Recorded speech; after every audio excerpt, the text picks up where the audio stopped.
കൊട്ടാരക്കര മീഡിയയിലേക്ക് സ്വാഗതം.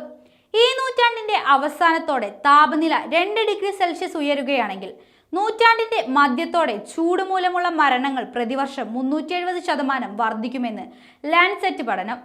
ആരോഗ്യവും കാലാവസ്ഥാ വ്യതിയാനവും സംബന്ധിച്ച ലാൻസെറ്റ് കൗണ്ട്ഡൗണിന്റെ 8ാം വാർഷിക റിപ്പോർട്ടിന്റെ ഭാഗമാണ് പുതിയ പഠന റിപ്പോർട്ട് പുറത്തുവിട്ടിരിക്കുന്നത്.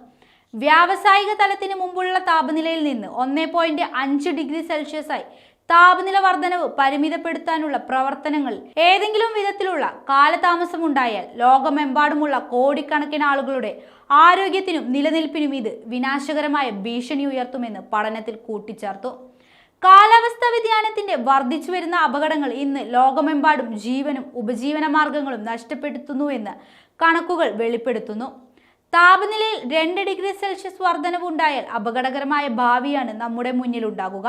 ഇതുവരെ കണ്ട ലഘൂകരണ ശ്രമങ്ങളുടെ വേഗവും അളവും ജനങ്ങളുടെ ആരോഗ്യവും സുരക്ഷയും സംരക്ഷിക്കുന്നതിന് അപര്യാപ്തമാണ് എന്ന് ഭയാനകമായ ഓർമ്മപ്പെടുത്തലാണിത്.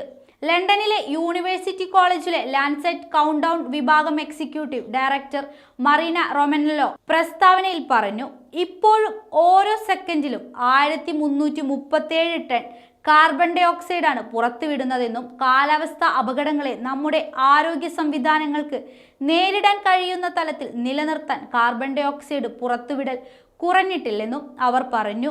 ആരോഗ്യവും കാലാവസ്ഥാ വ്യതിയാനവും തമ്മിലുള്ള ബന്ധം വിലയിരുത്താൻ ലണ്ടൻ യൂണിവേഴ്സിറ്റി കോളേജിലെ ഗവേഷകരുടെ നേതൃത്വത്തിൽ നടത്തിയ പഠനം ലോകമെമ്പാടുമുള്ള 52 ഗവേഷക സ്ഥാപനങ്ങളിൽ നിന്നും UN ഏജൻസികളിൽ നിന്നുമുള്ള 114 പ്രമുഖ വിദഗ്ധരുടെ കണ്ടെത്തലുകൾ ആധാരമാക്കിയാണ് തയ്യാറാക്കിയിരിക്കുന്നത്.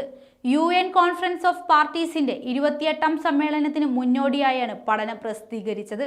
എന്നാൽ ഇപ്പോഴും പ്രതീക്ഷ നിലനിൽക്കുന്നുണ്ടെന്ന് റൊമനല്ലോ പറയുന്നു. നമ്മുടെ പ്രതിബന്ധങ്ങളും പ്രവർത്തനങ്ങളും ഉറപ്പാക്കാനുള്ള അവസരമാണ് COP28. കാലാവസ്ഥാ ചർച്ചകൾ ആരോഗ്യകരമായ പൊരുത്തപ്പെടൽ ശ്രമങ്ങളെ പിന്തുണയ്ക്കുകയും കാർബൺ പുറന്തള്ളുന്നത് കുറയ്ക്കുകയും ഫോസിൽ ഇന്ധനങ്ങളെ ആശ്രയിക്കുന്നതിൽ നിന്ന് വേഗത്തിൽ പുറത്തു കടക്കാനാവുകയും ചെയ്താൽ ആഗോളതാപനം 1.5 ഡിഗ്രി സെൽഷ്യസായി പരിമിതപ്പെടുത്താനുള്ള പാരീസ് ഉടമ്പടിയുടെ ലക്ഷ്യങ്ങൾ കൈവരിക്കാൻ കഴിയും.